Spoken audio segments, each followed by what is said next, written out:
సిటీలో గ్రూప్ 3 పరీక్షలు తొలి రోజు ప్రశాంతంగా ముగిశాయి. ఉదయం 10 గంటల నుంచి మధ్యాహ్నం 12:30 గంటల వరకు పేపర్ 1 ఎగ్జామ్ రాయగా మధ్యాహ్నం 3 గంటల నుంచి సాయంత్రం 5:30 గంటల వరకు పేపర్ 2 పరీక్ష జరిగింది.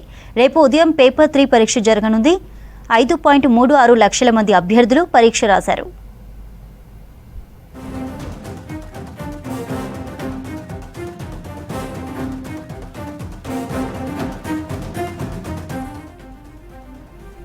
ఉదయం ఎగ్జామ్ టైంకి గంటన్నర ముందుగా అభ్యర్థులను పరీక్షా కేంద్రాల్లోకి అనుమతించారు అధికారులు.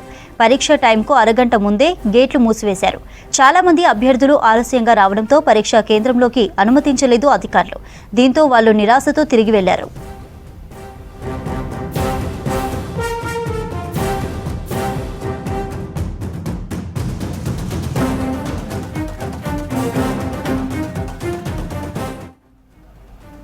గ్రూప్ 3 పరీక్షా కేంద్రాల పర్యవేక్షణ బాధ్యతలను జిల్లా కలెక్టర్లు, ఎస్పీలకు అప్పగించింది రాష్ట్ర ప్రభుత్వం.